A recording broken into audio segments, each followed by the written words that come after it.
Ako ang inyong Lolo Pael at ito ang aking kwento. Inutil na asawa. Hoy, bumangon ka nga dyan at nagugutom ako. Bilis! Mula sa nahihimbing na tulog ay agad na napabalikwas si Alma. Paano'y kinakalabit siya ng marahas ng asawa gamit ang paan nito. Nang magdilat siya ng mata ay nakatayo sa harapan niya si Nathan. Agad niya ding naamoy ang alak dito. Nathan, lasing ka? Hindi ako lasing. Napainom lang ako. Sige na, tumayo ka na at gutom na sabi ako eh. Oo, eto na. Kanina pa nga kita hinihintay eh. Ay talaga? Kaya palang himbing ng tulog mo ha? Kasi 3:00 na ng madaling araw. Eto, ininit ko yung sabaw para makaginhawa ka. Buti naman may sabaw. Tubig na malamig meron ba ha? Ikuha mo nga ako. Bilisan mo naman ang kilos para kang pagong eh. Oo nga pala. Binawasan mo ba yung ipon natin? Eh bakit? May problema ba? Ano naman, ano lang kasi halos kalahati yung nabawas eh. Pasalamat ka, hindi ko pa kinuha lahat eh. Eh di sana natalo lang lahat yan sa sugal. Napatigil si Alma mula sa pagsasali ng malamig na tubig sa baso. Napatingin siya sa asawa. Nakita naman siya nito sa ganoong reaksyon kaya biglang kumunot ang noo nito. O bakit? May problema ka ha? Hindi niya inaasahang bigla na lang nitong isasaboy sa kanya ang mainit na sabaw na hinihigop nito. Aray, ano ba ang Pesting buhay to. Kumakain yung tao, sisimangutal mo. Buti sana kung cute ka sumimangot eh. Eh hindi naman. Nakakawala ka ng gana. Buisit. Buisit! Hindi mo dapat kasi pinangsugal yung ipon. Mabilis na nahawakan ni Nathan ang ilalim ng baba niya at pinisilyo ng mahigpit. Napaigik si Alma sa sakit. Hindi mo ko tuturuan kung kailan at saan ko dapat gamitin ang pera na yon, ha? Kasal tayo, Alma. Ang pera mo ay pera ko din. Naintindihan mo? Ha? Hindi na makakibo dahil sa higpit ng pagkakahawak nito sa kanya. Tahimik na lamang na naglanda sa magkabila niyang pisngi ang luhang hindi na niya mapigil sa paglabas. O ano? Dadramahan mo na naman ako, ha? Doon lang siya binitiwan ng asawa sa kanailing. Alam niya namang pwedeng maging ganun ang reaksyon nito. Sadyang hindi niya lang nakontrol ang sariling magulat dahil ipinaubos lang pala nito sa sugal ang perang ilang buwan niya ding pinag-ipunan. Itigil mo na yung kakayak mo dyan. Akala mo nakakaawa ka? Hindi no? Nakakasuya ka lang pagmasdan. Baka hindi ako makapagtimpi sa'yo. Oh, makapasok na nga lang sa loob. Huwag ka doon matutulog ha. Ayoko may katabing gabyana sa kama. Nang gabing yun ay walang nagawa si Alma kundi ang matulog na lang sa sofa. Ayaw niya nang dagdagan pa ang init ng ulo ng asawa. Talagang mainitin ang ulo nito lalo na kapag natatalo sa sugal. Kinabukasan, matapos maganda ng pagkain para sa asawa, ay pumasok na din siya. Hindi niya muna kakausapin si Nathan dahil masama din talaga ang loob niya dito. Kapag nagising na ito, ay maalala din siguro nito ang ginawa sa kanya pati na sa ipon nilang pera. Oy sis, mali ka yata ng lagay ng blush on mo. Ayan at nasa ibaba ng nguso mo oh. Bakit namumula yan? Mabilis na naibalik ni Alma ang suot na face mask. Nalimutan niyang namumula nga pala ang nguso niya dahil doon tumama ang mainit na sabaw na binato ni Nathan sa kanya ng nagdaang gabi. Ay ang galing! Napag-alatang hindi blush on sis. Gusto mo turuan kitang paano maging expert na martyr? Una, dapat gina-justify mo yung pananakit ng jowa o asawa mo sa'yo. Jamie, kasalanan ko din naman eh. Ay nako, gaya ng sabi ko, nangunguna ka sa number 1. Congrats, you're an expert martyr. Halika na nga sa luneta at pahukay na nakita ng magiging libingan mo doon. Jamie naman eh. Umikot na lang ang mga mata ng kaibigan niyang bakla saka napailing. Hindi na ito nagsalita pa sapagkat alam naman itong hindi rin siya makikinig. Aminado naman siyang bulag, pipi at bingi nga siya sa pagmamahal niya sa kanyang asawa. At alam ni Jamie na walang sino man na makakapagdikta sa kanya kung ano ang dapat niyang gawin. Samantala, pasado 10:00 na nang magising si Nathan. Masakit ang ulo niya at hilong-hilo pa siya. Inis siyang tumayo at agad na naghanap ng malamig na tubig. Alma! Alma, nasaan ka? Kahingan tubig na malamig. Pero walang naging pagkilos. Sa kanya naalala, Lunes na nga pala. Marahil ay pumasok na ang asawa sa trabaho. Doon niya palang naalala ang nagawa dito sa nagdaang gabi. Nasa po niya ang sariling noo. Lalo lang sumakit ang ulo niya. Ay naku, ano na naman bang ginawa ko? Marasyang napabuga ng hangin. Nagpasya na lang siyang lumabas upang mamili ng yelo nang makasabay niya si Amor sa tindahan. May edad na ang babae pero animoy dalaga pa rin kung kumilos at manamit. Ikaw pala yan, Nathan. Anghat mo naman sa sando at boxer. Nakita niya pang natuon ang mga mata nito sa pagitan ng mga hita niyang nooy bakat ang nagngangalit niyang alaga dahil bagong gising nga siya. Huwag mong tingnan, may bayad yan. Talaga? Magkano ba kada tingin? Parang ang sarap kasing almusalin eh. Alam mo, tumabi-tabi ka dyan at may bibilin ako eh. Sumasakit pa naman ang ulo ko sa hangover, baka samain ka sa akin. Gusto ko yung sasamiin, pero sa masarap na paraan. Nailing na lang si Nathan. Hindi lingid sa kanya ang pagiging mahilig ng babae. Kaya nga sa bar ito nagtatrabaho bilang bugaw. Pwede ba, Amor? Ilugar mo na nga yung pagiging higad mo. Amoy kupas ka na eh. Hindi ka sure dyan. Baka nga mas mabango pa ako kaysa dyan sa dabyana mong asawa. Malayo pa lang eh, mukhang maasim na. Nagngalit ang panga niya sa narinig kaya naman mabilis niyang nasakal ang babae. Anong sinabi mo? Ha? Ganyan nga. Sige lang, sakalin mo pa ako.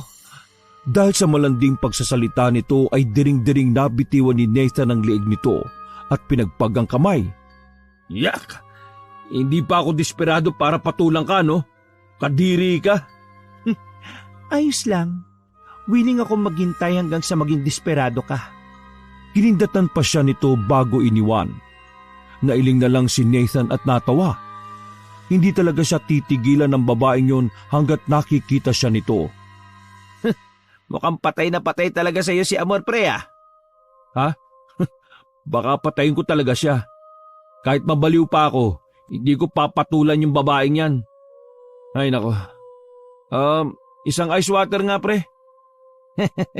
Ang over ka na naman, ha? Oo eh. Napasubo sa sabungan kagabi. O ano, panalo ba? Yun lang, talo. Napatalo ko nga yung halos kalahati ng ipon namin ni Alma eh. Patay tayo dyan. Ano sabi ni Maring Alma? Hindi siya nakakibo. Paniguradong masama na naman ang loob ng asawa niya sa kanya. Hindi bale, madali lang namang amuin si Alma. Mamaya ay plano niyang babawi na lang dito at hihingi ng tawad. Oo nga pala, pre. Kumusta yung pag-apply mo sa ibang bansa? Yun, antay na lang ako ng visa ko, pre. Baka next month makalipad na din ako. Tuloy-tuloy na ang pag-asenso mo, pre ah. Huwag mo ko kakalimutan ah. Oo naman, ikaw talaga oh. Bakit ba hindi mo din kasi subukan? Bata ka pa naman. Kailangan nga lang talaga may budget ka, pre. Yun na nga eh, wala. Alam mo namang minimum wage lang yung sinasahod ni Alma.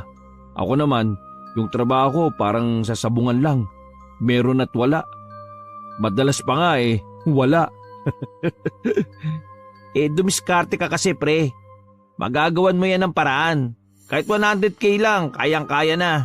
Pagdating mo naman sa Korea isang buwan mo lang kikitain yung ganong kalaki. Ha? Talaga? Isang buwan 100K? Oo nga. Depende pa kung mag-overtime ka, mas mataas pa. Ay grabe pala no. Sa palagay mo, patusin ko na kaya tong si Amor para may pangsuporta ako ha? Mukhang paldo pa naman eh. Loko-loko ka talaga. Kasal ka na, uy. Uy, ano naman? Para sa amin din naman yun ni Alma. Pag nakaalis na ako, hindi niya na kinakailangan magtrabaho pa. Lalo ngayon na buntis na siya. Sira, hindi papayag si Maring Alma na maghanap ka ng sugar mommy para lang makaahon kayo, ano? Hindi naman niya kailangan malaman, pre. Teka nga, seryoso ka ba talaga sa sinasabi mo, ha? Abay, bakit hindi? Kung alam ko lang na ganyang kalaki ang pasahod sa pupuntahan mo, di sana una pa lang sumabay na ako sa'yo. Mas maaga ko pa sanang niromansa itong si Aling Amor. Loko, ikaw talaga, pre, oh. Ay nako, pag-isipan mo muna ng gusto yung mga magiging desisyon mo. Baka pagsisihan mo yan sa uli. Pero natawa na lang si Nathan. Pagkatapos ay nagpaalam na din siya sa kaibigan matapos ubusin ang malamig na tubig na binili niya sa tindahan nito. Pag-uwi ay kumain na siya, naligo at muling kinuha ang natitira sa ipon nila ni Alma. Huling laban na ngayon sa baryo nila. Kailangan niya makabawi sa naipatalo niya kahapon. Malakas ang pakiramdam niya na suswertihin na siya ng araw na yon. At hindi nga siya nagkamali. Nanalo at nadoble pa ang halaga ng ipon nila. Ngiting-ngiti siyang naglakad pa uwi ng hapon na yon. Niyaya siyang mag-inom na naman ng mga kasamahan sa pagsasabong pero tumanggi siya. Sige na, kayo na lang muna mga pre. May kailangan pa kasi akong ayusin eh. Pero binuyo lang siya ng mga itong ayaw na lang gumastos dahil nanalo na. Upang hindi na magtampo pa, ay nagbigay na lang siya ng balato sa mga ito para pang-inom nila. Sigurado ako matutuwa si Alma nito. Hindi na ako mahirapang suyuin na naman ng babaeng yun. Malapit na siya sa bahay nila nang makasalubong niya na naman si Amor. Nagmumurang kamya sa matandang babae sa suot nitong hapit na sando at maikling short. Kitang-kita na ang kuyukot nito at hindi naman kapantay ng kulay nito sa balat dahil mas madilim ang parting yun. Halos magmukha na din itong ibuburol dahil sa kapal ng makeup sa muka. Hi, Pogi.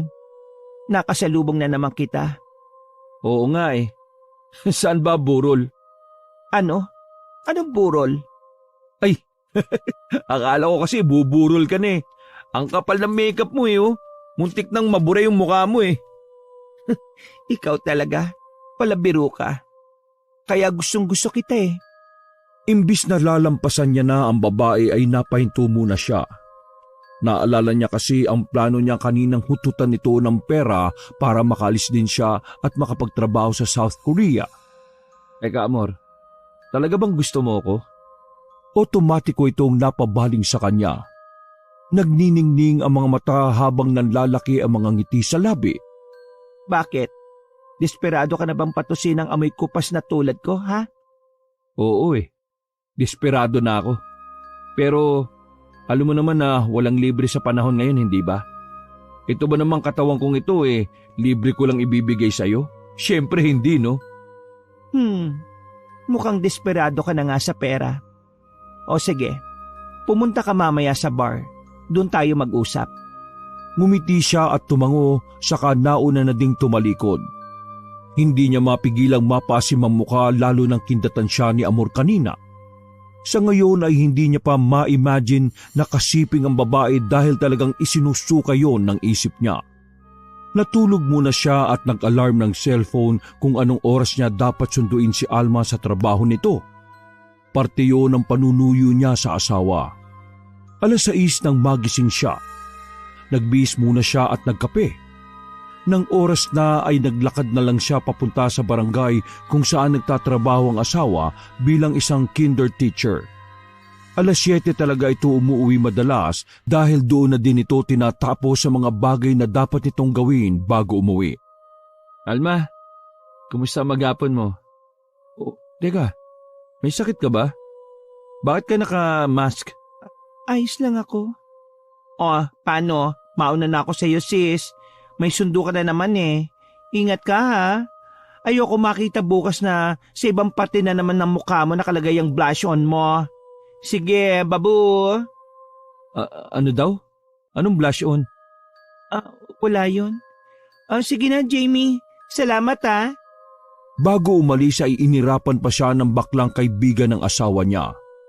Mara siyang napabuntong hininga sa kahinarap si Alma. Hindi talaga siya mapakali sa sinabi ng kaibigan nito. Ano bang sinabi ng baklang yun, Alma? Anong blush on sa... Teka, ano yan? Bakit parang namumula yung nguso mo? Yan yung blush on na sinasabi niya. O ano, okay na ba? Ano? Teka nga, sinundo na nga kita, tinatarayan mo pa din ako. Tinatanong kita kung anong nangyari niyan sa nguso mo, kung bakit namumula. Ikaw nga may gawa nito sa akin kagabi, Nathan eh. Nalimutan mo na ba? Ako? Anong ginawa ko? Sinabuyan mo ako ng mainit na sabaw. Hindi mo na naman ba maalala? Napayuko si Nathan.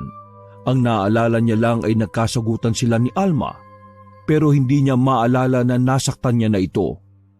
Ha? Pasensya ka na sa akin, Alma. Ha? Sobrang lasing yata ako kagabi kaya nasaktan kita. Sorry talaga. Lagi naman ganun eh. Hayaan mo na. Talaga? Hindi ka nagalit? Ito nga pala nanalo kanina sa sabong. Naibalik ko na yung naipon natin. Dumobli pa. Pero hindi niya nakita ang tuwa sa asawa. Sa halip ay malungkot pa nitong tiningnan ng hawak niyang pera na pinapakita niya dito. Oh, hindi ka ba natutuwa? Sana sa susunod, huwag mo nalang pakialaman yung ipon natin. Kung hindi ko yung ginawang puhunan uli, di hindi sana yan dodoble. Ito na nga malaki na to. Ayaw mo pa ba? Hindi naman sa ganun. Ikaw na nga itong sinusuyo. Magpapabebe ka pa ba? Naku, bisit naman talaga Sorry na. Sige na, amuin na tayo. Nagugutom na din kasi ako eh. Yun nga yayayain pa nga sana kitang kumain sa labas. Pero wag na.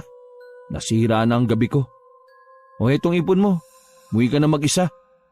Pero akala ko ba... Hindi na pinatapos pa ni Nathan ang asawa sa pagsasalita. Mabilis niya itong iniwan matapos maibigay dito ang saktong perang naipon nito. Sumakay na siya ng tricycle at nagpababa sa bar kung saan nagtatrabaho si Amor. Habang si Alma naman ay tulalang naiwan, tinititigan niya ang pera na nasa kamay niya. Hindi niya talaga maunawaan ang mood ng asawa.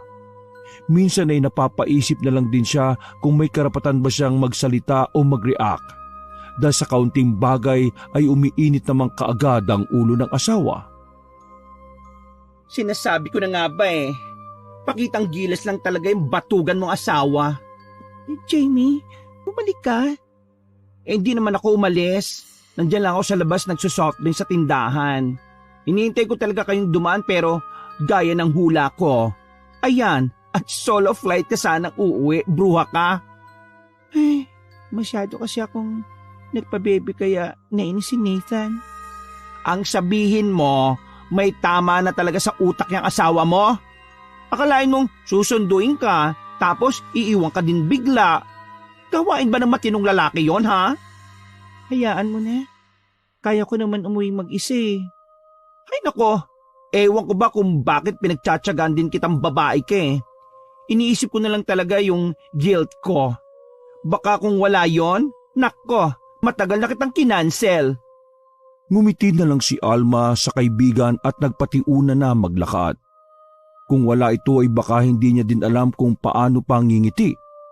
Simula kasi na magsama sila ni Nathan ay hindi na niya alam kung kailan siya huling tumawa ng genuine. Madalas ay pagod na pagod ang isip at katawan niya sa kauunawa sa maling ugali nito. Alam mo sis, okay lang naman na magpakatanga Basta ikaw lang ha? Ha? Ano bang sinasabi mo? Ang ibig kong sabihin, huwag ka munang mandadamay ng batang musmos. Malay mo, magbago siya kapag may anak na kami. Hoy, lukarit ka! Maawa ka sa sanggol, no? Pwede ba? Ha? Huwag na huwag mong iisipin na ang pagkakaroon nyo ng anak ang makakapagpabago dyan sa inutil na Nathan na yan, no? Dahil maniwala ka sa akin, lalo ka lang magdurusa. Damay pa yung bata. Napayuko na lang si Alma habang naglalakad. paano niya pa aaminin sa kaibigan ang pagdadalang tao niya kung ngayon pa lang ay ganun na ang reaksyon nito? Oh, bakit ka natahimik? Inaantok na kasi ako eh. O di bale, malapit na tayo. Pero bago ka umuwi, kakain muna tayo syempre, no? Gusto ko nang umuwi. Hep, hep, hep! No, no, and no. Kapag kasama mo ko, hindi pwedeng hindi ka kakain. Kaso, wala talaga akong gana eh. Ano ka ba? Cheer up. Nasaan na ba kasi yung Alma na food body ko, ha? Bayan? Kung kailan ka naman hindi masyadong nagkakain, saka ka lumolobo ng ganyan? E di, ikaw na lang ang kumain, Jamie. Uuwi na ako. Ay, gusto niya yata magalit pa ako, ha? Huwag ka magalala. Libre ko naman eh. Alam ni Alma na hindi siya lulubayan ng kaibigan kaya pinagbigyan niya na din ito. Kahit totoong wala siyang gana, kanina ay gutom talaga siya. Lalo pa nga siyang ginanahang kumain nang sunduin siya ni Nathan. Inaasahan niya na kasing sabay na sila nitong maghahapunan, pero iba ang nangyari. Umamin ka nga, Alma. Buntis ka ba, ha? Ha? Hindi, no. Naibahan lang talaga ako ng lasa ng goto kaya ako nasusuka eh. Wala namang bago, ha? Paborito nga natin to, di ba? Kaya ba nitong nakaraang buwan eh halos ayaw mo na kumain? Kaya din siguro nananaba ka bigla. Jamie, aaminin ko naman, anak ng... Kasasabi ko lang kanina eh. Tila pinagbagsakan ng langit at lupa ang naging itsura ni Jamie ng sandaling yon. Maging ito ay hindi na nagalaw ang in-order nitong pagkain at stress na nasa po na lang ang noo. Kung hindi pa kita niyayang kumain, hindi ko pa malalaman. Kailan mo ba sasabihin sa akin? O baka kahit kasing laki na ng pakwa ng tiyan mo, sasabihin mo lang sa akin bloated ka? Hindi naman sa ganun. Galit ka na kasi kanini. Siyempre, ayoko ngang lalo ka pang malosyang at ma-stress. Hindi naman ganitong married life ang pinangarap natin para sa isa't isa, di ba? Pero narito na ako eh. Ito na ang sitwasyon ko. Hindi yan forever. May magagawa ka kung gugustuhin mo, no? Kahit tuluyang nawalan ng gana, ay pinilit pa ring ubusin ng kaibigan niya ang in-order nito. Siya naman ay hindi na talaga nakain ang pagkain niya dahil nasusuka nga siya sa lasa. Hinatid na din siya nito sa bahay nila bago tuluyang umuwi. Makalat ang bahay na inabutan niya. Walang sinaing at pati yung pinagkainan pa yata ni Nathan ng tanghalian ay nasa lamesa pa din. At hindi man lang nagawang ilagay sa lababo. Bukas ang ilaw sa buong bahay. Maging ang electric fan ay hindi napatay. Nangihina siyang napaupo sa monoblock. Natutulala at napapaisip sa mga sinabi ng kaibigan niya.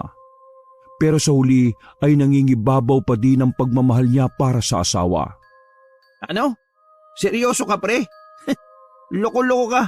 Ang buong akala ko nagbibiro ka lang eh. Akala ko ba hindi mo papatulan si Amor?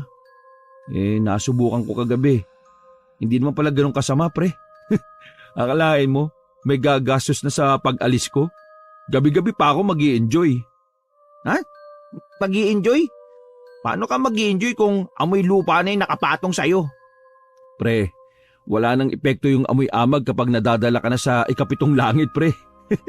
Takte, hindi ko naisip na expert pala yung babaeng yun. Grabe, ang galing sa kama. Oo na, sige na.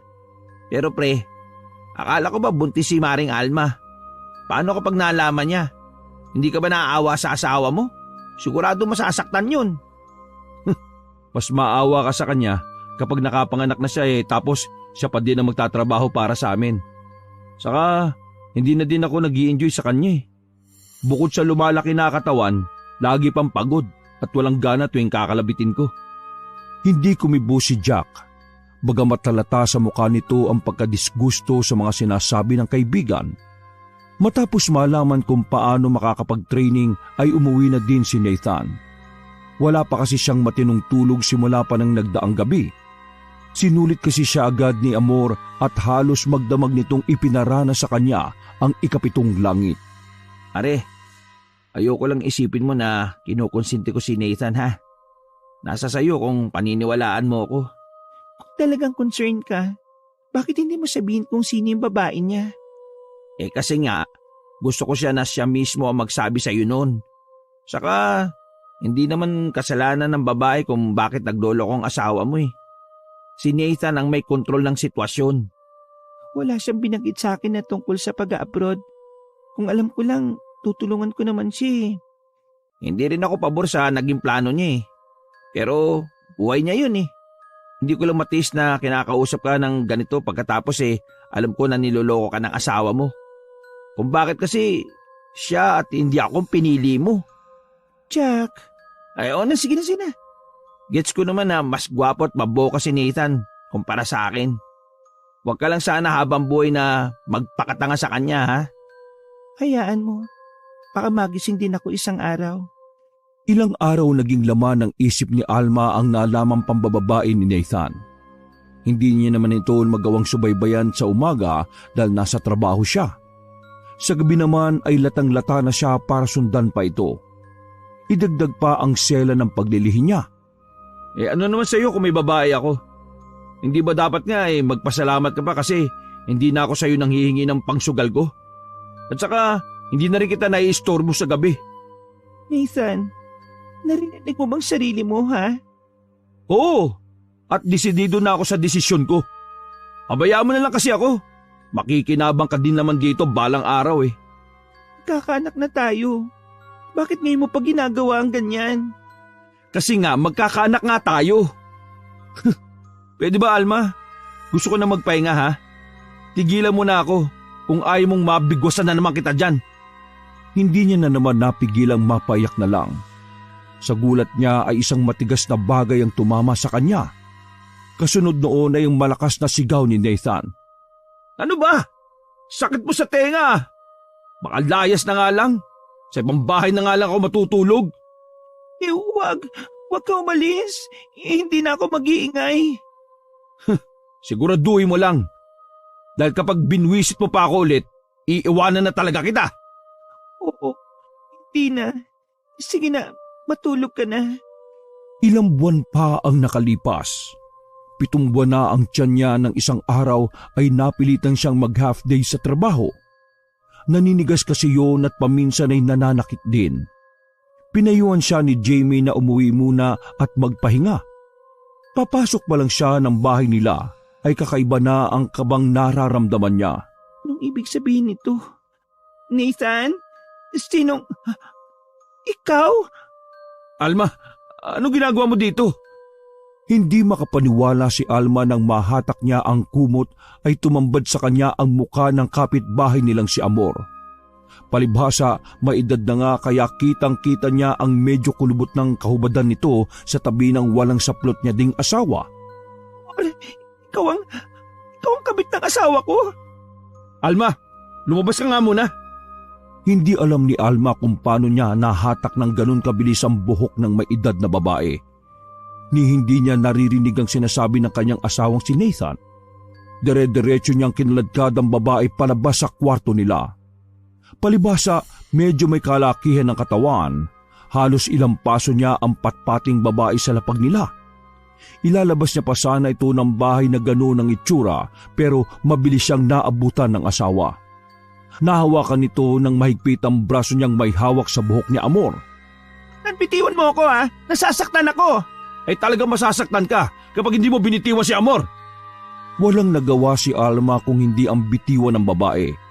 Pero dahil nakapaikot sa kamay niya ang mahaba nitong buhok kaya medyo nahirapan siyang alisin yun. Nag-iiyak-iyakan ng babae. Hindi niya inaasahan ang bigla na lang din paghila ni Nathan sa buhok niya patalikod. Dandahanin mo ang pagbitiw sa kanya. Ikaw na nga itong nagdala ng babae dito sa bahay natin eh.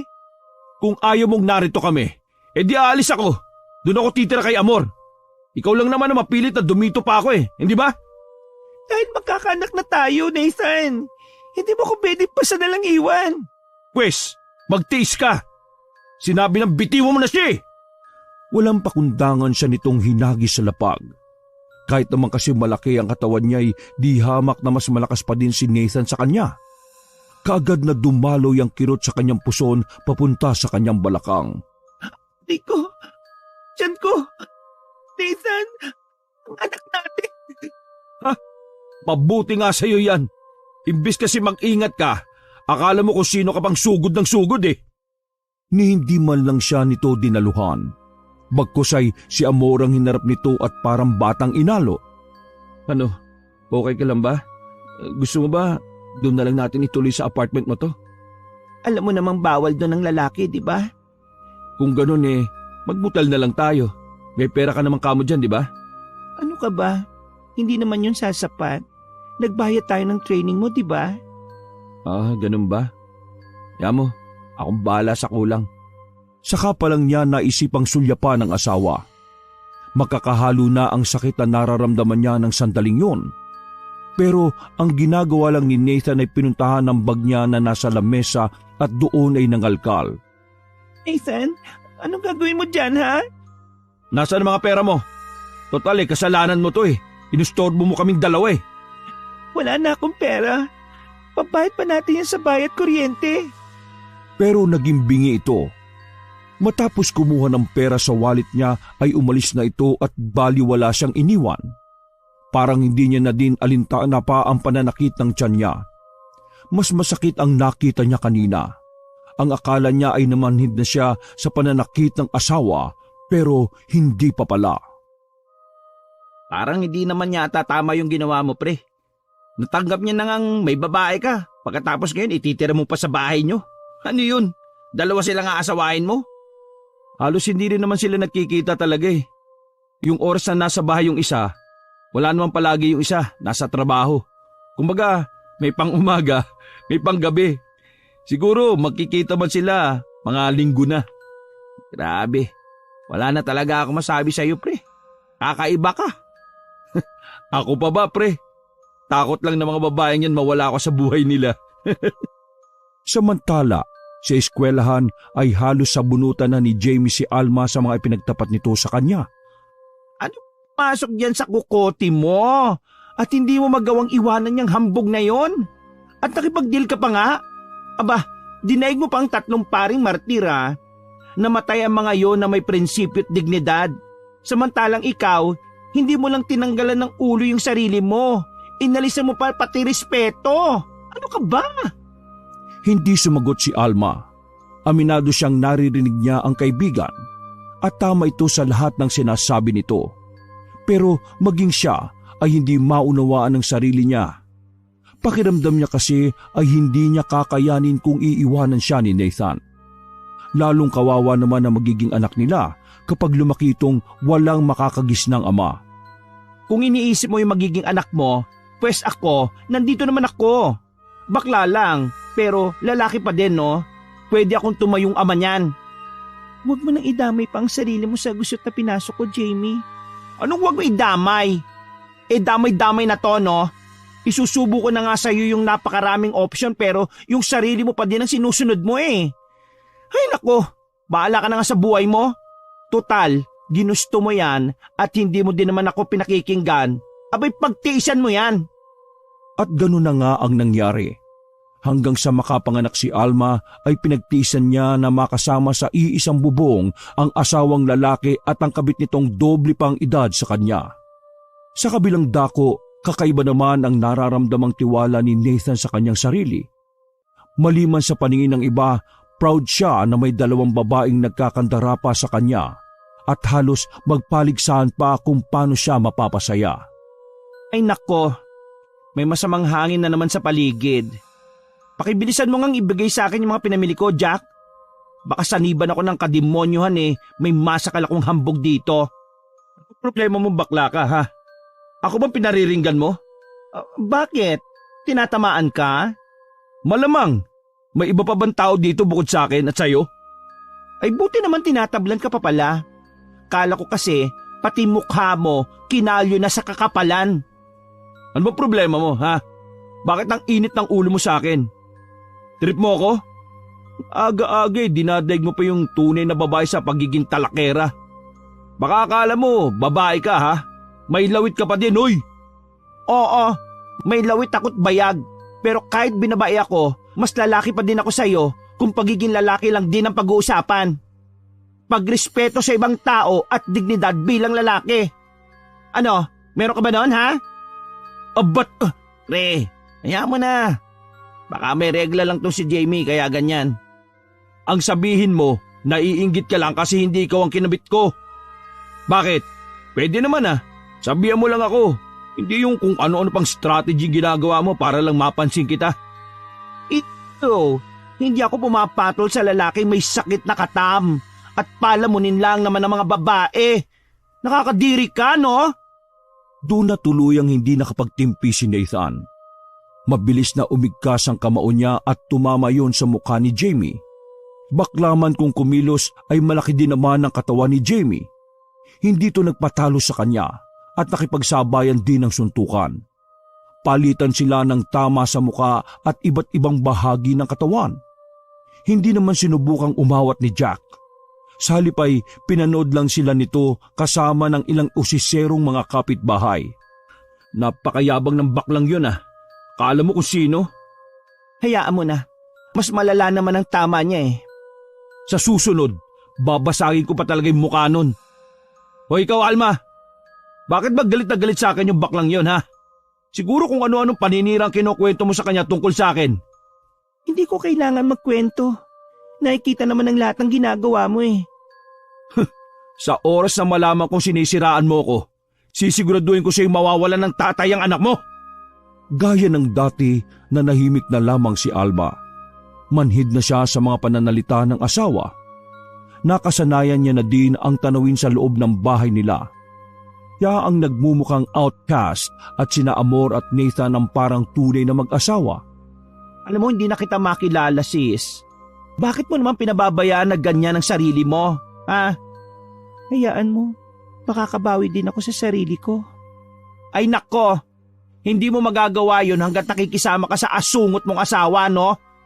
Teka, kailan nga pala yung binyag nitong inaanak ko? Napakagandang bata pa naman ito. Kamukhang kamukha ko. Hindi ko pa alam Baka kapag nakabalik na ako sa pagtuturo.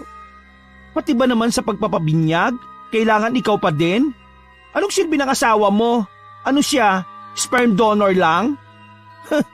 Mabuti pa. Ibenta niya na lang kamo yung katas niya para may pakinabang naman siya. Hindi yung pinandididilig niya nga sa amoy lupa naman. Tapos makunat pa sa balat ng kalabaw at maugat. Yuck! Sabay na lang silang nagkatawa ng magkaibigan. Hapon na noon at hinatid ni Nathan ang kabit nito sa kabaret kaya silang dalawa lang ng baby niya ang inabutan doon ng kaibigan. Ilang buwan pa ang nakalipas, hindi pa rin nakakaalis si Nathan dahil mukhang nagkakaproblema sa papeles niya. Bumalik na rin si Alma sa pagtatrabaho sa daycare center. Pumayag naman si Nathan na siya na ang titingin-tingin na nooy 6 na buwan na nilang anak. Wala siyang nararamdamang pag-aalala dahil nakikita niya naman kung paano ito mag-alaga sa anak nila sa nakalipas na ilang buwan. Nahirapan kasi sila sa pagbabudget ng sandali siyang makapagpahinga sa pagtatrabaho. Panay reklamo na din si Amor sa nagagastos nito sa kanila. Ay nako, umuwi ka na. 10:00 na ng gabi. Hindi ka pa 1 taon na nanganganak, no? Baka mamaya mapagod ka ng gusto at mabinat ka. Madami pa kasing gagawin Kaya ko na to, umuwi ka na. Yung inaanak ko baka inaantay ka na din, no? Sige na nga. Sigurado ka na, kaya mo Oo nga, sige na, uwi na. Pero hindi nakala ni Alma na ang pag-uwi niya na palang yon ang babago ng lubusan sa kanya. Na ang dadatnan niya ang siyang magpapamulat sa kanya mula sa katangahan niya sa kanyang asawa. Madilim ang kabuuan ng bahay pagdating niya. Nasa labas pa lang siya ay dinig na niya ang malakas na iyak ng anak niya. Mabilis siyang tumakbo papasok sa loob ng bahay at binuksan ang ilaw. Anak, anong... Natigalgal siya sa inabutang itsura ng anak sa loob ng kunan nito. Marumi at naliligo sa sarili niyang dumi ang anak. Lumabas na sa punong-punong diaper nito ang dumi at marahil ay ginawa yung laruan ng anak niya. Nang igala niya ang paningin sa paligid, ay bumulaga sa kanya ang makalat na sala. Napakaraming bote ng alak sa lapag at may basyo pa doon ang pinanggamitan ng droga. Naiyak na lang si Alma sa labis na galit. Nilinis niya muna ang anak at pagkatapos ay hinanap niya si Nathan. Inabutan niya ito sa kwarto nila. Hubot-hubad na natutulog katabi si Amor. Sa galit niya ay ibinato niya sa mga ito ang pampers ng anak niyang may dumi. Ano bang anak ng... Alma! Ano ba to? Diaper na may tae? Ayos na kayo dito ng kabit mo, Nathan. Bukas pagbalik ko, dapat wala na kayo rito. Nang gabing yun ay umalis na si Alma kasama ang anak niya. Bumalik siya sa daycare center. Inabutan niya doon si Jamie na gumagawa pa din ng mga dekorasyon na gagamitin para sa moving up ng mga estudyante nila. Alma! Anong... Diyos ko naman, sinugod mo ba sa hamog ang inaanak ko, ha? Doon palang tuluyang napahagulgol si Alma. Tila lahat ng tinitiis niyang sakit sa loob ng ilang buwan ay tuluyan ng sumabog. Sa kabilang banda, hindi naman nagkanda-ugaga si Nathan kung paano aalisin ang diaper na anak na nooy napunta na sa buhok ni Amor. Nakadapa kasi ang babae at nananatiling tulog. Nak naman ng buwisit. Buwisit talagang buhay to. Paglabas niya ay nakita niya din ang iniwan nilang kalat. Nadaanan niya din papuntang banyo ang kuna ng kanyang anak na tadtad ng dumi nito. Marin siyang napapikit habang nai-imagine kung ano ang nagtulak sa asawa para magalit ng ganon. Bakit nawala sa isip ko yung anak ko? Nang toko naman talaga Wala, nalasing ako eh. Naiiling na lang siya habang naglilinis ng sarili. Ni hindi siya nag-aalala kung saan nagpunta ang asawa at anak niya. Para sa kanya ay uuwi din naman yon pagkatapos itong magpalipas ng sama ng loob. Bayan, di man lang naglinis bago umalis. Sino maglilinis nito bukas? Si Amor? Ay nako, puti sana kung di reklamador yung matandang yun eh. Tirik na ang araw kinabukasan ng magising si Nathan. Sa sofa na siya nakatulog habang iniisip kung paano lilinisin ang dumi sa buhok ni Amor. Hindi niya na pala yun nagawa dahil nakatulog na rin siya. Muling pumainlan lang ang malalakas na katok. Agad na tumayo si Nathan at binuksan ang pintuan. Hindi niya inaasahan na mukha ng kapitan nila at mga tanod nito ang bubulaga sa kanya. Kapitan, ano pong... Hindi niya na naituloy ang sasabihin nang makita niya sa likuran ng mga ito si Alma karga ang anak nila. Si Jamie at ilang kapulisan na siyang agad lumapit sa kanya. Alma, anong nangyayari? Anong ibig sabihin nito, ha? Pero dire-diretsong pumasok sa loob ng bahay ang mga pulis kasama ang kapitan nila. Tila may hinahanap ang mga ito doon. Isa sa mga pulis ang sumigaw ng confirm. Galing ito sa kwarto nila at pagkatapos ay agad siyang nilapitan para lagyan ng posas. Teka, sandali. Wala kayong karapatang... Tapos na ang pag-feeling alpha mo, Nathan. Maski aso, mahihiya sa kababuyan nyo ng kabit mo. Kasabay noon ay binasahan na din siya ng mga karapatan niya. Ilang minuto pa ay sigaw naman ni Amor ang pumuno sa loob ng bahay. Nagwawala ito at tinatawag ang pangalan ni Nathan. Hanggang sa ilabas na din ito mula sa kwarto nila. Kitang-kita pa ang natuyong dumi sa buhok nito. Mabulo kayo sa kulungang dalawa. Hindi. Alma, ano ba itong ginawa mo? Hindi ba nagkasundo naman na tayo? Kung yung nangyari kagabi, sorry, patawarin mo ako. Nalasing lang naman ako eh. Pero nakita niyang binubulungan lang ni Jamie ang asawa niya. Ramdam niyang gusto siya nitong tingnan. Alam niyang mapapatawad pa siya nito pero dahil sa sulsol ng bakla nitong kaibigan, hindi siya nagagawang tingnan man lang ng asawa. Huwag ka makinig sa baklang yan. Gusto lang tayo sirain yan eh. Alma, masaya naman tayo, hindi ba? Alma, akong pakinggan mo! Kinausap din ito ng kapitan, pero naging matigas na ito. Pinagsabihan sila na maghaharap sa barangay. Nakita niya pang kinuha ni Jamie ang anak nilang mula kay Alma at may ibinulong naman ito dito. Walang yakang bakla ka. Ikaw ang salot sa pagsasama namin ni Alma eh. Kapag nakalaya ako dito, wawasakin ko na yung mukha mo. Oh, Narinig niyong lahat yon, ha? Nakita niyo na kung gaano kabayulente ang lalaking yan.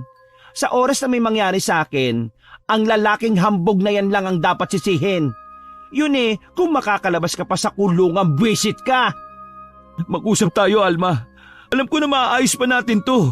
Hihintay ko kayo ng anak natin. Nang araw na yon ay nagharap nga sila sa barangay. Lahat ng klase ng pagmamakaawa at pangako ay ginawa ni Nathan. Malakas ang kutob niya na mapapaamo niya si Alma lalo na ngayon at hindi na nito kasama ang kaibigan nitong bakla. Gusto mo bang lumaki si Yana na wala ako, ha? Alam mo naman kung gaano kalapit sa akin ang anak natin, di ba? Nakalimot lang ako kagabi. Hindi ko naman sinasadya eh. Pangako, hindi na yung mauulit. Maawa ka naman sa akin, Alma. Hindi nagsasalita si Alma. Tahimik lang itong nakikinig. Hindi niya tuloy alam kung ano ang iniisip ng asawa. Umaasa siya na mapapatawad nito dahil alam niya kung gaano siya nito kamahal. Samantala, hindi naman mapakali si Amor sa tabi niya. Naiirita yata ang babae sa itsura nito. Magulo ang buhok at baliktad pa ang suot na short. Ano ka ba? Para kang kitikiti dyan. Bilisan mo na kasi ang pang-uuto mo dyan sa asawa mo. Gusto ko nang umuwi. Maghintay ka nga. Kung hindi naman dahil sa katakawan mo sa alak, hindi tayo mapupunta sa ganitong sitwasyon eh. Sabay pa silang napatingin kay Alma na magsalita ito. Bakas ang kaseryosohan sa boses ng kanyang asawa. Ni walang emosyon ang mukha nito. Hindi alam ni Nathan pero kinakabahan siya sa paraan ng pagkakatitig nito sa kanilang dalawa ni Amor. Sige, iuurong ko na ang kaso. Nangunot ang noon niya. Pagkatapos kasi noon ay hindi na ito nagsalita pa. Lihim siyang nagdiwang. Hindi nga siya nagkamali. Naudukan lang talaga ng Jamie na yon ang asawa niya kaya nagawa siya nitong ipabarangay. Talaga? Ay, ang ibig kong sabihin salamat. Hindi ka magsisisi.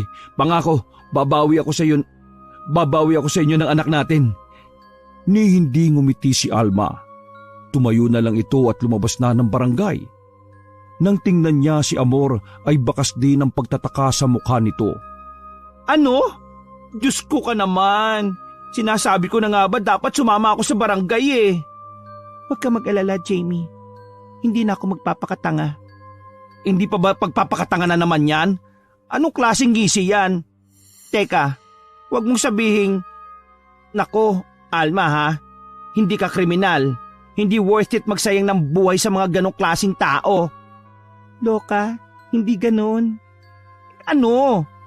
Nakakakilabot yung ngisi mo, girl ha. Katakot ka ha. Lalo lang lumapad ang ngiti ni Alma.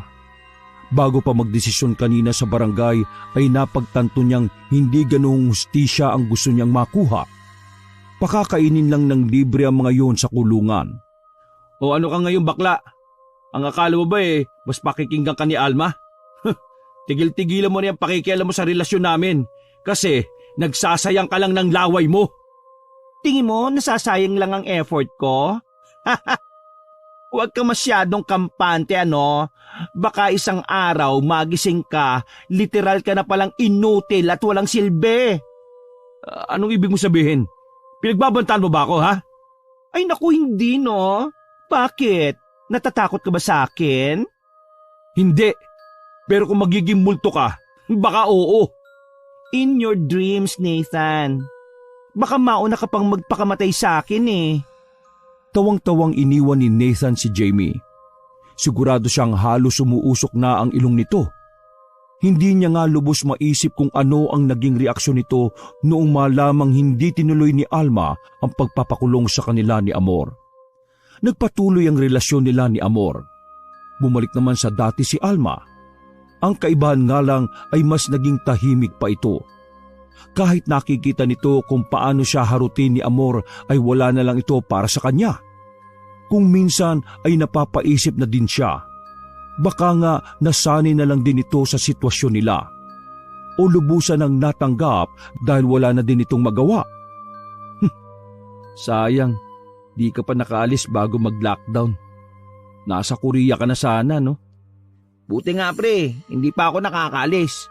Baka mamaya ano na lang ang mangyari sa akin doon, lalo na't walang trabaho. Maigi pang dito muna ako. May tindahan naman kahit papano, di ba? Kung sa bagay, Ay, oo nga pala. Mukhang maayos na ang pagsasama nyo ah. Mukhang tinanggap na lang ni Maring Alma yung sitwasyon ninyo. Akala ko natauhan na siya nung nakaraang buwan eh. hindi na yung matatauhan, pre. Takot lang niya mawalan ng tatay si Yana. Saka, malapit sa akin yung bata eh. Oo nga pala pre. Huwag mo sanang masamain ah. Ayos lang ba sa'yo na makalakihan ng anak nyo yung kanyang setup nyo sa loob ng bahay? Oo naman. Wala namang problema sa amin. Lalo't nagkakaintindihan kami. Saka, ayaw niya ba yun? May mama at papa na siya. May lola pa siya. Naiiling na lang ding nakisabay sa tawa niya ang kaibigan. Ilang araw pa ang lumipas, nagsimulang makaramdam ng kakaiba si Nathan sa kanyang kasilanan. Nagsimula yun nang mahirapan siyang umihi isang umaga. Aray, bakit ang hirap? Ang hirap umihi. Ang sakit na ng pantog ko eh. Nang pilitin niya ay nakaihi naman siya.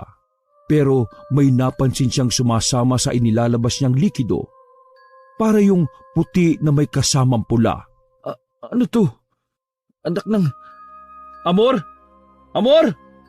Galit niyang sinugod ang babae na nooy mahimbing na natutulog sa kwarto. Pabalang niya itong niyugyog na ikinainis naman ito. Anong nangyayari sa akin ha? Bakit nahihirapan ako umihi? Aba, ewan ko sa iyo. Natutulog ako ang ingay-ingay mo. Sa inis niya ay hinatak niya ang buhok ng babae at pinaupo ito ng sapilitan. Ba! May lumalabas na nana sa akin. Ikaw lang naman ang lagi kong nakakatalik eh. Ano? May tulo ka? Ako lang ba ha? Sa'yo nang galing to, Amor. Kung kani-kanino ka kasi nagpapagamit eh. Buisit ka. Hoy, Nathan, kung hindi ko gagawin yon, anong ipambibisyo mo, ha? Sige nga! Ay nako, wala akong pakialam. Basta gumutin mo tong sakit ko. Hinawaan mo pa ako, walang niya ka. Ano bang sinasabi mo? Wala akong sakit, no? Kanino ko makukuha to? Kay Alma? Hindi naman gaya mo yun na kung sino-sino sinasamahan. At paano ka naman nakakasiguro? Lalo lang uminit ang ulo ni Nathan. Gustuhin niya mang kumprontahin si Alma ay wala siyang maisip na dahilan para gawin yon. Tiwala siyang malinis ito dahil hindi naman na ito umaalis ng bahay simula na mag-lockdown. Naging home base na kasi ang trabaho nito at hindi rin ito pumapayag na maging frontliner dahil sa anak nila ng lalaki. Bakit hindi ka magpa-check up pre? Baka mamaya kung ano na yan. Natatakot ako magpa-check up ngayon eh. Kahit wala kang COVID, magkakaroon ka kapag nasa ospital ka na. May mga private clinic naman eh. Medyo mahal nga lang. Teka, alam na ba ni Alma yan? Hindi pa nga eh. Si Amor, dapat siya yung nagpapagamot sa'yo eh. Hindi daw siya ang nanghawa sa akin. Pinaghinalaan pa nga ako na baka may iba pa akong babae. Baliw na yung isang yun eh. Mas silosa pa sa totoo kong asawa. Kahit naman magselo si Alma, wala ding silbi pre. Kaya mas silosa yung kabit kasi sila ang feeling legal eh. Ang hindi alam ni Nathan ay yun na din ang huling pagkakataon na makakausap niya ang kaibigan sa tindahan nito. Na mga sumunod na araw kasi ay unti-unti na ring namaga ang alaga niya. Bukod sa nahihirapan siyang umihi, iba na din ang pakiramdam niya doon. Nagiinit yun na nangangating-ating hindi niya mawari. Ano bang nangyayari dyan, Nathan? Nakakadiri naman. Di ko alam eh. Anong gagawin ko, Amor? Dali mo na kaya ako sa klinik. Kailangan na ito maagapan. Bakit ako magdadala sa'yo? Ako ba ang asawa mo? Ano? Bakit hindi ikaw? Ikaw mas laging nakikinabang nito. Pwes, hindi na ngayon. Diyan ka na. May kliyente pa ako naghihintay sa akin. Nangihinang napaupo si Nathan sa kama nila. Sa loob ng ilang buwan ay sila lang ni Amor ang magkasama sa loob ng silid na yon. Samantalang si Alma naman ay sa sofa lang natutulog kasama ang anak nila na nasa kuna naman. Talagang sasabihin ni Alma, ay nako, baala na. Kailangan ko ng tulong ngayon. Dati ko din naman siyang napaligaya eh. Siguro naman may pakialam pa siya. Nang araw na yun na ipinagtapat niya na sa asawa ang tunay niyang kalagayan. Wala siyang nakitang kahit anong reaksyon sa mukha nito. Nakatungod lang ito at nakikinig. Hindi rin ito nag-alinlangang sumang-ayon sa kanya nang sabihin niyang kailangan niya magpa-check up. Sige, sa sahod ko magpapacheck up ka. Talaga? Naku, maraming salamat Alma. Hindi na kumibo ulit si Alma. Sa halip ay bumalik na ito sa mga ginagawa nito. Sa unang pagkakataon ay may kung anong kirot siyang naramdaman sa dibdib. Napagmasdan niya kung paano asikasuhin ng asawa ang kanilang bahay. Ganon din ang anak nila habang nagtatrabaho ito. Ngunit bago pa man siya tuluyang talunin ng konsensya, ay bumalik na siya ulit sa higaan niya at nagpahinga. Ano? Iiwan mo na ako? Pero paano ipinangako mo sa akin na ikaw ang sasagot sa lahat ng pag-alis ko? Hindi ka na makakaalis. May virus na. Matatapos din yan. Tuparin mo ipinangako mo, Amor. Ayoko na nga eh. Bakit ba? Wala ka na rin namang silbi sa akin ngayon. Nga hindi ka na nga makatayo eh. Inutil. Anong sabi mo? Bakit? Hindi ba totoo? Inutil ka naman talaga. Walang silbi. Ay nako, makaalis na nga. Hoy, Amor! Bumalik ka dito! Bayaran mo ako sa lahat ng pagpapaligaya ko sa'yo! Ayop kang matanda ka! Kahit amoy lupa ka, pinagtiisang kita! Hoy! Bumalik ka dito! Pero nginisian lang siya nito at saka tuluyan ng iniwan. Dala ni Amor ang lahat ng damit nito. Ultimo electric fan na binili nito noon ay binitbit nito. Alam niyang rinig na rinig lahat ni Alma ang naging sigawan nila. Inakala niyang papasukin siya ng asawa para pakalmahin, pero hindi yun nangyari. Inis siyang nagsisisigaw. Hindi niya akalain na sa ganitong kalagayan pa siya iiwanan ni Amor. Ang buong akala niya noon ay susuportahan siya nito sa lahat ng pangangailangan niya financially. Niya ka, Amor. Hindi pa tayo tapos. Kung inaakala mong matatakasan mo ko, nagkakamali ka. Simula nang umalis si Amor ay si Alma na ang walang sawang nag-aasikaso sa kanya. Pinagsasabay nito ang pagiging ina, asawa sa kanya, at guro sa mga batang tinuturuan nito online. Ano ho? Infection lang? Sigurado po ba kayo, Dok? Ang laki na kasi ng pamamaga niya, oh. At nahihirapan na din talaga ako umihi. Sobrang sakit. Pero ipinilit ng doktor na infection lang talaga ang nakikita nitong dahilan kung bakit nagkakaganon ang kasalanan niya. Maayos din naman kasi ang resulta ng mga lab test niya. Maging sa UTI ay negative siya. Siniguro din ito na wala siyang STI. Pasensya ka na sa akin, Alma. Pati ako, hindi ko na din alam kung ano nangyayari sa akin eh. Naging alagain mo patuloy ako. Walang problema doon. Asawa mo ko, di ba? Obligasyon kong alagaan ka.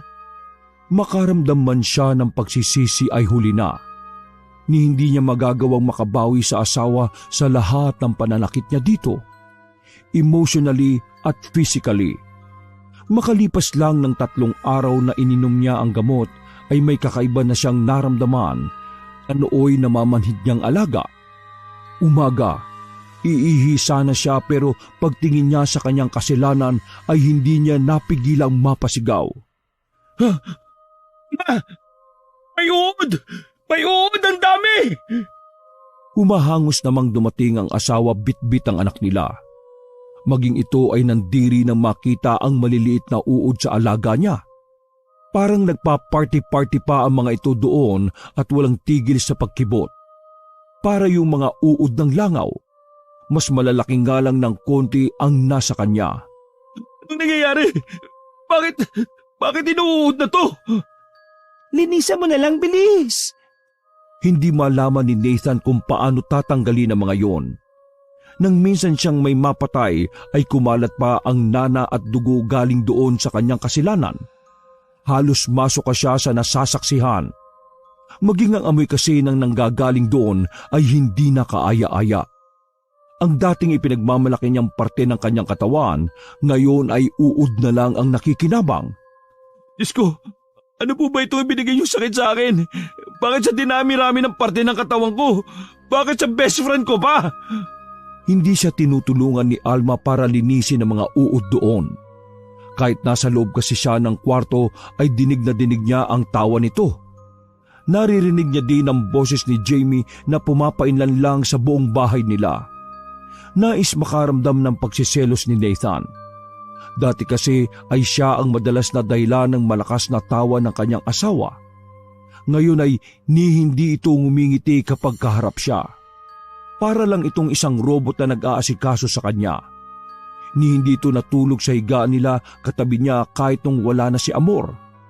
O pre, kumusta ka na? Nangangayayat ka yata ng husto ah. Eto, hindi pa rin mabuti ang lagay. Mabuti naman at nabisita mo ako. Ilang linggo na kasi kitang hindi nakikitang lumalabas eh. Oo nga pre, wala nang lakas eh. Inubos na ng sakit na to yung natitirang muscle sa katawan ko. Ang totoo, masyado akong pinapahirapan ng sakit ko eh. Pare, imbis na gumaling ako dun sa mga gamot at antibiotic na binigay sa akin, parang lumalala pa ang lagay ko eh. Nahihirapan na nga ako. Parang gusto ko nang sumuko. Pre, pagsubok lang yan. Maswerte ka at isang tulad ni Almang napangasawa mo. Inaalagaan ka at inuunawa. Sa kabila ng lahat hindi ka nagawang iwanan ito. Di tulad nung Amor na yun. Nang tingnan ni Nathan ang asawa na nooy masayang nakikipaglaro sa kanilang anak, ay hindi niya mapigilang mapaluha. Tama ka. Baka hindi ko na alam kung anong nangyari sa akin kung wala si Alma sa buhay ko, pre. Oh, huwag ka sanang magagalit sa akin, pre Pero, alam mo, pakiramdam ko, ito na din marahil yung plano ng Diyos para bigyan ka ng dala at mamulat ang mata mo sa mga maling ginagawa mo sa mag-ina mo. Hindi nakakibo si Nathan. Napayuko siya ng ulo at nahiya. Yun din kasi ang pakiramdam niya. Baka nga karma niya yun sa lahat ng pasakit na dinulot niya kay Alma. Ang babaeng walang ibang ginawa kundi ang unawain siya, mahalin at pagbigyan sa mga kapritsyo niya. Sana gumaling pa ako. Hindi na ako mangangako pero isinusumpa ko. Magiging deserve ako ng mag-ina ko, pre. Kinapik siya ni Nathan sa balikat. Maging ito ay napangiti na din sa kanya at tumango. Tama yan, pre. Naniniwala ako nagagaling ka pa. Basta't huwag ka makakalimot magdasal ha. Kasama ka sa panalangin ko na sana maging maayos na ang lahat sa buhay mo. Napatango na lang si Nathan. Gabi-gabi niya ding dasal yun ngayon. Nakipagdil pa nga siya sa Diyos.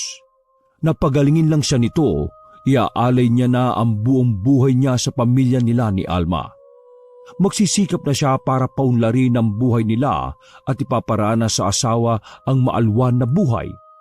Isang araw, isang binatang lalaki ang naging panauhin nila. Wala noon si Alma dahil namalengke ito, kaya naman siya ang humarap sa lalaki. Dahil na din siguro sa kalagayan, kaya kung ano-ano na lang ang iniisip niya. Inakala niya na baka kabit ito ni Alma. 21 lang kasi ang asawa. Mukhang hindi naman nalalayo sa edad nito ang bisita nila ng mga sandaling yon. At hindi niya maitatangging may itsura ang lalaki at di hamak na batak ang katawan. Anong kailangan mo sa asawa ko? Kailangan ko po sana siyang personal na makausap, kuya. Bakit nga? Sino ka ba? At bakit kailangan personal pa kayo mag-usap? Sabihin mo na lang sa akin kung anong dahilan mo at umalis ka na. Pasensya na po kayo. Si Alma lang po talaga ang sadya ko. Ang tigas din ng mukha mo, ano? Hindi ka ba nakakaintindi, ha? Asawa niya ako. Sa akin mo na sabihin at ako na magsasabi sa kanya mamaya. Lalabas na lang po muna ako. Doon ko na lang siya hihintayin. Inis na nagtangi sa mga bagang ni Nathan. Mabuti na lang talaga at hindi siya nakakatayo ng matagal at nakakalakad. Kung hindi ay kanina niya pa sinundan ng lalaki at pilit na pinalaya sa kinaroroonan nito. Yang tinitingin-tingin ng bisit na to. Mukha ba akong kaawa-awa sa paningin niya? Teka nga, kala mo ba hindi ko kaya? Aray, wisit talaga oh. Sa tuwing susubukan niya kasing tumayo ay bigla na lang sisigid ang matinding kirot mula sa kanyang namamagang alaga papunta sa kanyang mga hita at paa. Kainis. Kung putulin na lang kaya kita, wala ka na din namang silbi. Para siyang siraulong kinakausap ang sarili. Mabuti na lang at hindi pa nagigising ang anak niya. Mas mahihirapan kasi siya kapag umiyak ito at nagpakarga. Pinapatulog talaga muna ito ni Alma bago ito umalis para mamalengke. Maya-maya pa ay natanaw niya na ang pagdating ni Alma. Agad itong kinausap ng binatang lalaki. Dahil malayo ay nagkasya na lang siyang tanawin ang mga ito mula sa kinauupuan sa loob ng bahay. Sino ba siya? At bakit hinahawakan pa niya yung kamay ni Alma? Nang tila galit na bawiin ni Alma ang kamay nito, ay nakita niya pang naglumuhod ang lalaki na parang nagmamakaawa. Anak nam, buwisit naman oh. Talagang sa katirikan pa ng araw. Ang kakapal ng muka. Pero mukhang hindi nagpatangay ang asawa niya. Galit pa din itong iniwan ng lalaki na nung humarap sa gawin niya ay nakita niya pang may luha sa mga mata. Sino yon? Pero hindi siya kinibo ng asawa. Kitang-kita niya pa din ang galit sa mukha nito. Pero hindi siya nagdalawang isip na ulitin ang tanong. Kung galit ito, mas galit siya sa nasaksihan. Tinatanong kita, Alma. Sino sabi yung lalaking yun eh? At may palhud-luhod pa siya sa harap mo? Bakit hindi mo siya tanungin? Ano ba namang klaseng sagot yan? Tinanong ko siya kanina pero ayaw akong sagutin. Sino ba kasi yun? Kabit mo? Doon lang tumalim ang tingin ni Alma sa kanya. Para yung matalas na kutsilyong anumang oras ay sasaksak sa kanya. Wag na wag mong pinupunas sa akin ang dumi mo, Nathan. Eh kung ganon, sino yun? Bakit ba hindi mo kasi masagot-sagot yung tanong ko? Napalunok siya nang marahan nitong lumapit sa kanya. Tila nanunumbat ang mga mata nitong hindi naaalis ang pagkakatitig sa kanya. Simula na magkaroon ka ng kabit, wala ka ng karapatan para tanungin ako ng ganyan. Saka nito kinuhang anak nila sa kuna at lumabas ng bahay. Naglakad ito paalis. Gusto niyang humabol dahil aaminin niyang inakala niyang sasama na ito sa lalaki. Pero matapos may sabihin ay nilampasan na din ito ang binata. Hindi na din naman humabol ang lalaki sa asawa niya. Sa halip ay laglag ang balikat nito na muling naglakad papunta sa gawin ng bahay nila. Papunta ito sa kanya. Napakatigas niya. Hindi ko na siya mapapakiusapan. Kasalanan mo to, Nathan eh.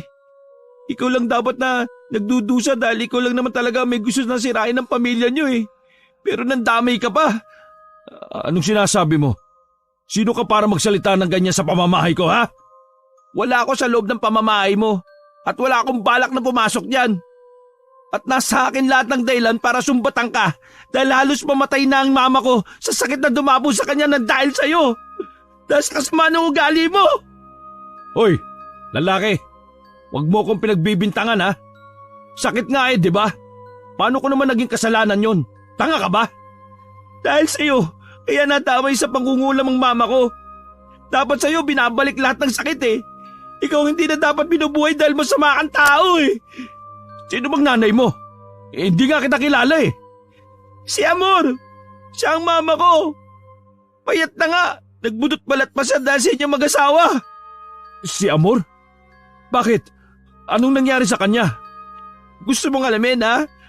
Wag na. Wala naman kayong pinagkaiba ng pinagdaraanan ngayon eh.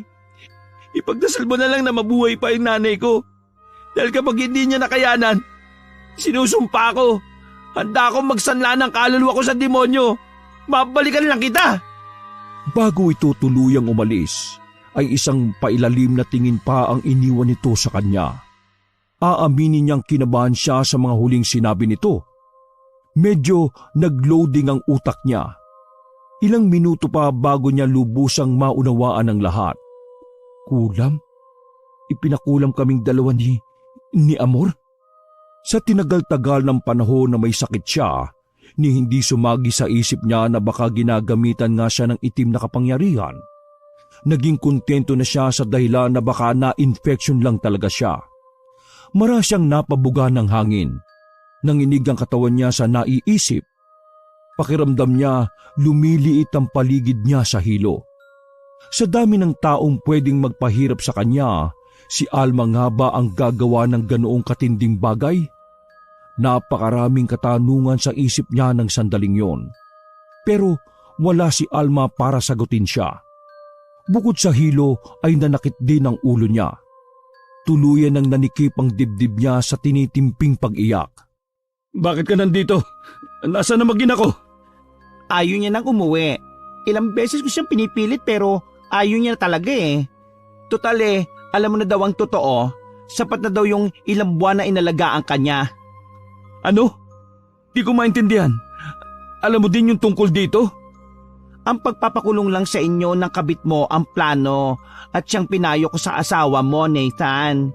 Hindi ko naman akalain na gano'n na pala katindi ang kinikimkim niyang galit sa iyo. Hindi ang tulad ni Alma ang gagawa ng ganito kalupit na bagay eh. Kilala ko yon. Pero nung araw na yon, parang ibang tao ang kaharap ko at hindi ko na siya nakontrol. Anong ibig mo sabihin? Natutong pinakulam ako ng sarili kong asawa? Malungkot na tumango si Jamie. Para naman siyang nauupos na kandila sa kumpirmasyon na yun. Hindi niya yun inaasahan. Sa tanang buhay niya, hindi niya naisip na gagawin yun ni Alma sa kanya. Sa totoo lang hindi ko masisisi si Alma eh. Nasaksihan ko kung paano siya masakta ng paulit-ulit ng dahil sa iyo. Pero aaminin kong galit ako sa ginawa niyang to. Dahil parang isinanla niya na din ang sarili niya sa demonyo. Mali na pinasa niya sa itim na kapangyarihan ang hustisya para sa panggagago niyo sa kanya, no? Hindi na siya nakaimik. Hindi niya din alam kung ano ang mararamdaman niya. Hinayaan niya si Jamie na kuhain ng ilang gamit ng mag-ina niya. Siguro nga yun talaga ang nararapat para sa gagong tulad niya. Siya ang nagtulak kay Alma para magdesisyon ng ganong katinding bagay. Ngayon ay lubos-lubos ang pagsisising nararamdaman niya. Palabas na sana ng pintuan si Jamie nang magkaroon siya ng lakas magsalita. Pwede bang pakisabi kay Alma, patawad? Halatang nagulat din si Jamie pero sinsero itong ngumiti sa kanya at tumango. Padadalhan ka na lang din daw niya ng lutong pagkain dito. Habang hindi mo pa kayang kumilos para sa sarili mo. Sana hayaan mo na siya muna sa ngayon, Nathan. Sige, ingatan mo mag-ina ko Pangako, hindi ako manggugulo. Bukal yun sa loob niya. Sa unang pagkakataon ay nakaramdam siya ng kagaanan sa dibdib niya.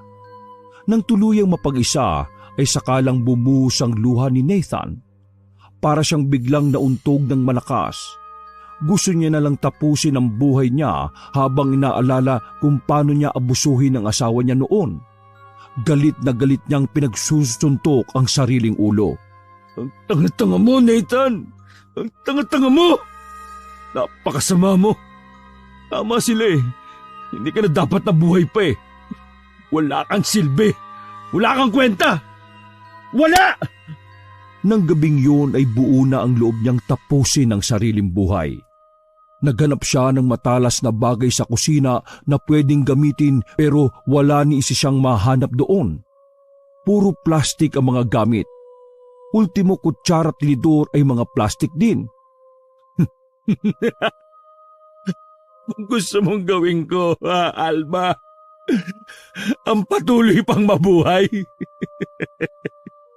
No, paano pa ako mabubuhay kung ganito kalagayan ko?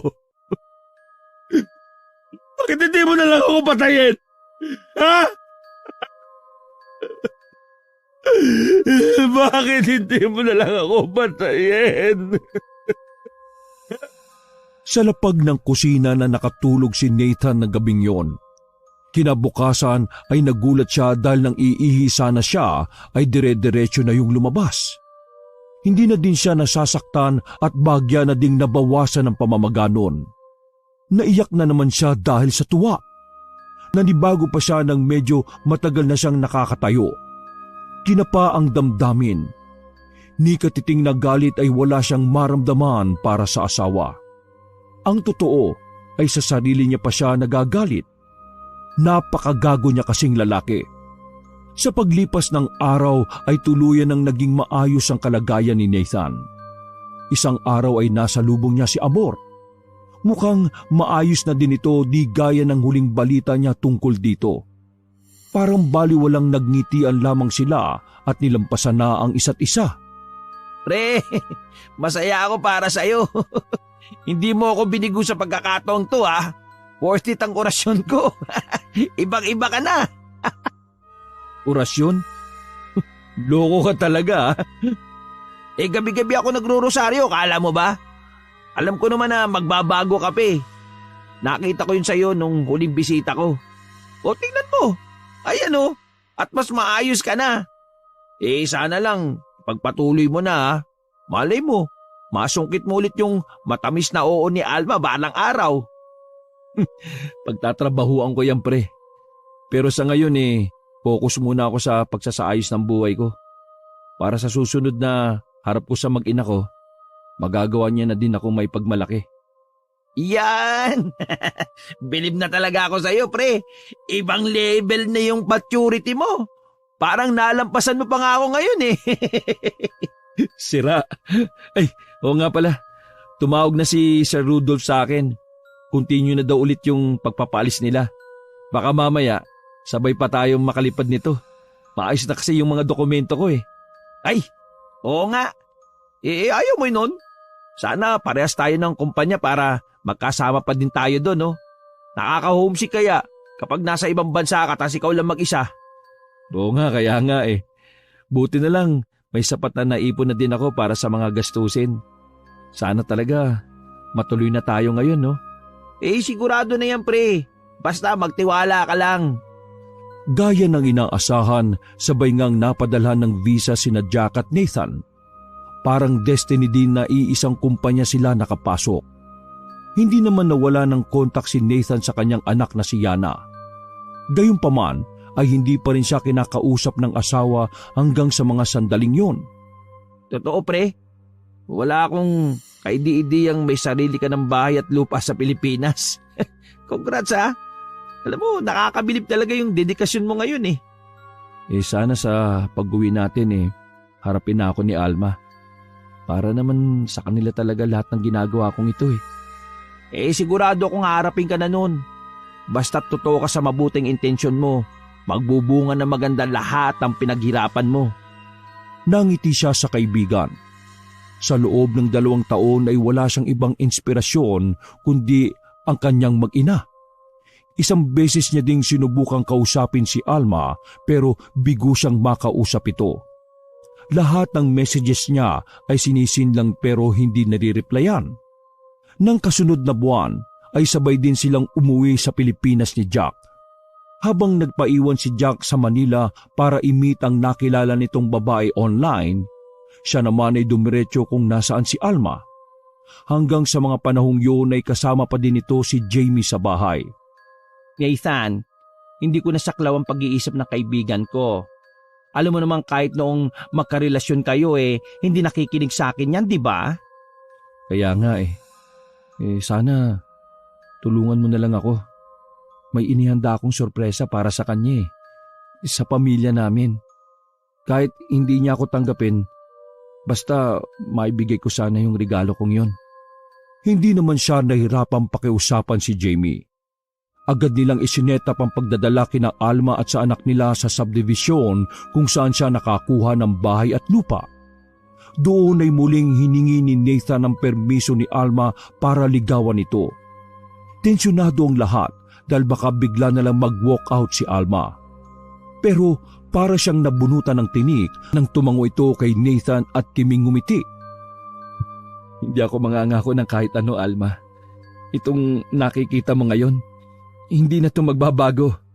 Mas pagbubutihan ko pa hanggang sa tuluyan ko nang mabawi lahat ng sakit na dinulot ko sa iyo. Hanggang sa muli kitang mapatawa ng gaya ng dati. Nang yakapin niya ang mag-ina niya, ay batid na ni Nathan lahat ng pangit sa nakaraan ay iiwanan na nila doon. gaya ng luma nilang bahay na naging saksi sa masasama nilang alaala. Ang bagong tahanan na sabay nilang pinagmamasdan ng mga oras na yon ang pupunuin naman nila ng masasayang karanasan. Mas may pagmamahal at may respeto sa isa't isa. Wakas!